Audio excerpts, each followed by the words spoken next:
Hi అండి, welcome to కాశ్విని kitchen. ఈరోజు వీడియోలో ఒక మంచి beautiful and tasty vanilla cake రెసిపీని మీతో షేర్ చేసుకుంటున్నాను. ఈ కేక్ ఎంత టేస్టీగా ఉంటుందో చేసుకోవడం అంత ఈజీ అండి. చాలా సింపుల్ వేలో చూపిస్తున్నాను. మీరు కూడా తప్పకుండా ట్రై చేయండి. అందరికీ కూడా బాగా నచ్చుతుంది. సో లేట్ చేయకుండా వెనిలా కేక్ని ఎలా ప్రిపేర్ చేయాలో చూసేద్దాం. ముందుగా ఒక బౌల్లోకి అరకప్పు వరకు కాచి చల్లార్చిన పాలను తీసుకోండి. ఇప్పుడు ఇందులోకి ఒక టేబుల్ స్పూన్ వెనిగర్ని వేసుకోండి. ఇన్ కేస్ మీ దగ్గర వెనిగర్ లేకపోతే ఈ ప్లేస్లో నిమ్మరసాన్ని అయినా తీసుకోవచ్చు. ఇలా కలిపిన ఈ పాలు వెనిగర్ని ఒక 5 నిమిషాల పాటు పక్కన పెట్టేస్తే కంప్లీట్గా పాలల్లో వెనిగర్ అనేది బాగా కలిసిపోయి పెరుగులా అవుతుంది. ఇప్పుడు ఇంకొక మిక్సింగ్ బౌల్ తీసుకొని అరకప్పు వరకు పంచదారని వేసుకోండి.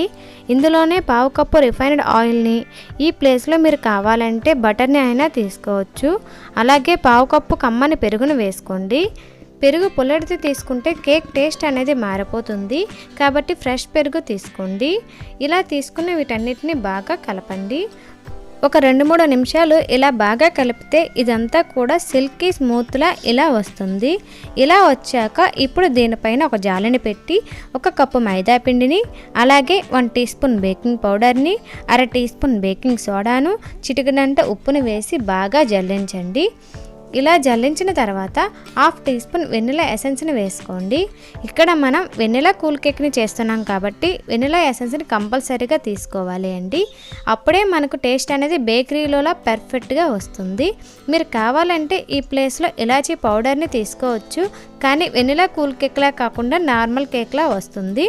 ఇలా వేసిన తర్వాత వీటన్నిటిని కట్ అండ్ ఫోల్డ్ మెథడ్లో మిక్స్ చేసుకుందాం. బాగా కలిపాక ఇప్పుడు ఇందులోకి మనం వెనిగర్ని వేసి పెట్టుకున్న పాలని తీసుకుందాం. చూడండి, పాలు కొంచెం పెరుగులా అయ్యాయి కదా. ఇలా మొత్తంగా తీసుకొని కట్ అండ్ ఫోల్డ్ మెథడ్లో మిక్స్ చేసుకుందాం. నేను ఇక్కడ పర్ఫెక్ట్ మెజర్మెంట్స్తో చూపిస్తున్నానండి.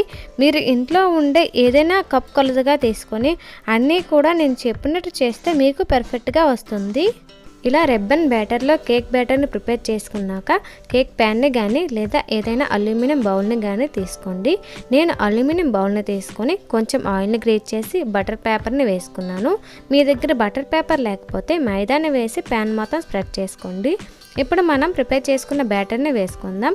మనం ఇలా మిడిల్లో వేస్తుంటే కేక్ ప్యాన్ అంతా కూడా ఆటోమేటిక్గా స్ప్రెడ్ అయిపోతుందండి. ఈ విధంగా వేసుకున్న తర్వాత ఒక 2 టైమ్స్ ఇలా ట్యాప్ చేస్తే మనకి పిండి అనేది కరెక్ట్గా సెట్ అయిపోతుంది.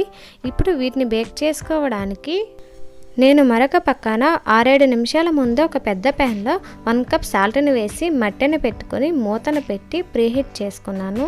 మీరు సాల్ట్ ప్లేస్లో ఇసుకను కూడా వేసుకోవచ్చు.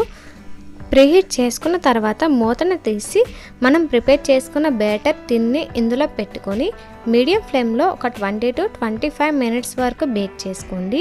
ఆ తర్వాత లో ఫ్లేమ్లో టర్న్ చేసి మరొక 20 మినిట్స్ వరకు బేక్ చేసుకోండి. ఇలా చేసుకున్నామంటే కేక్ అనేది పర్ఫెక్ట్గా బేక్ అవుతుంది. మొత్తానికి కేక్ బేక్ అవ్వటానికి 40 to 45 మినిట్స్ పడుతుంది. ఒక 40 మినిట్స్ తర్వాత మూతను తీసి ఒక నైఫ్ని ఇలా పెట్టుకుంటే నైఫ్కి ఏమీ అంటకుండా రావాలి. ఈ విధంగా వచ్చింది అంటే కేక్ అనేది కంప్లీట్గా బేక్ అయిపోయినట్టేనండి. ఇప్పుడు వీటిని బయటకు తీసుకొని పూర్తిగా చల్లారే వరకు ఒక పక్కన పెట్టేయండి. పూర్తిగా చల్లారిన తర్వాత నైఫ్తో సైడ్స్ అనేది ఇలా చేసుకోండి.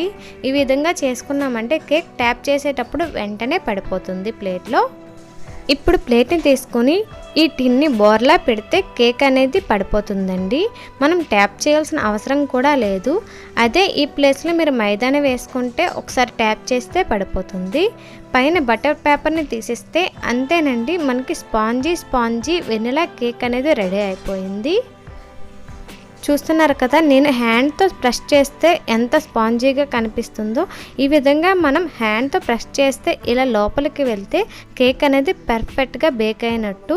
ఈ కేక్ని డెకరేట్ చేసుకోవడానికి నేను వీటిని 2 పార్ట్స్గా డివైడ్ చేసుకున్నానండి.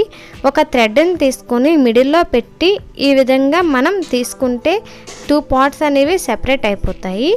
నైఫ్తో కూడా చేసుకోవచ్చు, కానీ థ్రెడ్తో చేసుకుంటే మనకి సింపుల్గా 2 పార్ట్స్ అనేవి స్ప్రెడ్ అయిపోతాయి. ఈ విధంగా 2 పార్ట్స్ని చేసుకున్న తర్వాత క్రీమ్తో డెకరేట్ చేసుకుందాం. క్రీమ్ అనేది నేను విప్పింగ్ క్రీమ్ని ప్రిపేర్ చేశాను. విప్పింగ్ క్రీమ్ని ఎలా ప్రిపేర్ చేయాలో ఇప్పుడు ఈ వీడియోలో చూసేద్దాం. ఈ క్రీమ్కి కావాల్సిన ingredients bowl, half cup whipping cream powder, 1/3 milk, అలాగే బీట్ చేసుకోవడానికి బీటర్. ఇవి ఉంటే చాలండి, మనం ఈజీగా ఈ క్రీమ్ని ప్రిపేర్ చేసుకోవచ్చు. ఇప్పుడు ఒక బౌల్లో హాఫ్ కప్ విప్పింగ్ క్రీమ్ పౌడర్ని వేసుకోండి. ఈ విధంగా వేసుకున్న తర్వాత కొద్దిగా పాలను యాడ్ చేసుకుంటూ బీట్ చేసుకోవాలి. ఒకేసారి పాలను యాడ్ చేయకూడదండి, అలా యాడ్ చేసామంటే థిక్నెస్ అనేది కరెక్ట్గా రాదు. కొద్దిగా యాడ్ చేసుకుంటూ బీటర్తో బీట్ చేసుకోవాలి. ప్రతిసారి ఒక 5 మినిట్స్ పాటు బీట్ చేసుకుంటే మనకి థిక్నెస్ అనేది కరెక్ట్గా వస్తుంది. బీటర్ స్పీడ్ అనేది లోలో పెట్టుకొని చేసుకోండి, ఎందుకంటే స్లోగా అవుతుంది కాబట్టి మనకి క్రీమ్ అనేది చాలా థిక్గా వస్తుంది. మీ ఇంట్లో బీటర్ అనేది అవైలబుల్గా లేకపోతే విస్కర్తో ఇలా విస్క్ చేసుకోవచ్చండి. విస్కర్తో చేసేటప్పుడు 5 మినిట్స్ ప్లేస్లో ఒక 20 మినిట్స్ వరకు చేసుకోవాలి. బీటర్తో అయితే చాలా తక్కువ టైంలో మనం ఈ క్రీమ్ని ప్రిపేర్ చేయొచ్చండి. విస్కర్ యూజ్ చేస్తే 1 అవర్ వరకు టైం పడుతుంది. వీడియోలో చూపించే విధంగా కొద్దిగా పాలను యాడ్ చేసుకుంటూ విస్క్ చేసుకోండి. విప్పింగ్ క్రీమ్ పౌడర్ నేను ఆన్లైన్లో తీసుకున్నానండి, ఆ లింక్ అనేది డిస్క్రిప్షన్లో ఇస్తాను, మీకు కావాలంటే తీసుకోండి. ఈ క్రీమ్ని మనం ఒక కేక్ పైనే కాదండి, బ్రెడ్ స్వీట్ చేసేటప్పుడు కానీ వేటికైనా క్రీమ్ అప్లై చేయాలంటే వీటితో మనం అప్లై చేసుకోవచ్చు. ఇంకా చాక్లెట్ క్రీమ్ చేయాలంటే 2 టీ స్పూన్స్ కోకో పౌడర్ వేసుకున్నామంటే ఇదే మనకి చాక్లెట్ క్రీమ్ అయిపోతుంది. ఈ క్రీమ్ వైట్ కలర్లో ఉంటుంది కాబట్టి మనం ఫుడ్ కలర్స్ యాడ్ చేసుకుంటే ఏ కలర్లో కావాలంటే ఆ కలర్లో చేంజ్ అయిపోతుంది. సో మనకి ఈ ఒక్క విప్పింగ్ క్రీమ్ పౌడర్ ఉంటే చాలండి, ఈ క్రీమ్ని ఈజీగా చేసుకోవచ్చు ఇంట్లోనే కదా. సో ఈ విప్పింగ్ క్రీమ్ పౌడర్ని ఆన్లైన్లో తీసుకోండి, మీరు కూడా ఏ కలర్లో క్రీమ్ కావాలంటే ఆ కలర్లో ప్రిపేర్ చేసుకోండి. కేక్ పైన డెకరేట్ చేసుకోవడానికి చాలా సింపుల్గా ఉంటుంది. అలా బీట్ చేస్తూ ఉంటే క్రీమ్ థిక్నెస్ అనేది చూడండి పెరుగుతుంది.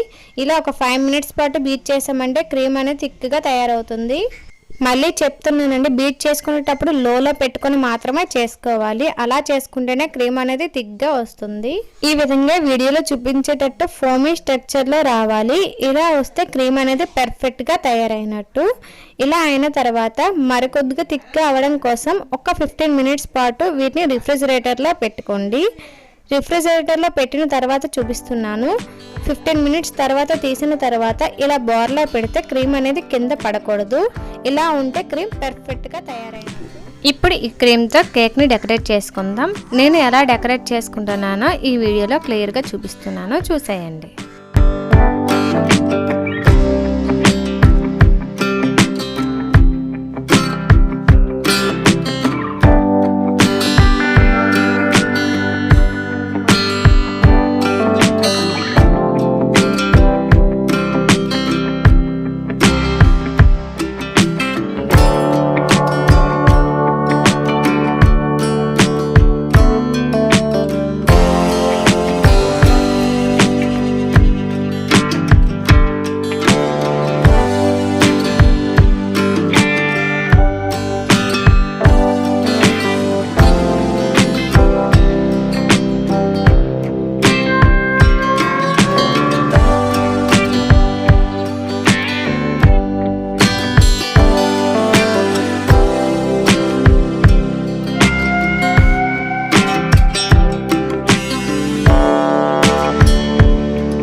చూసారా, ఈ విధంగా సింపుల్గా డెకరేట్ చేసుకున్నానండి.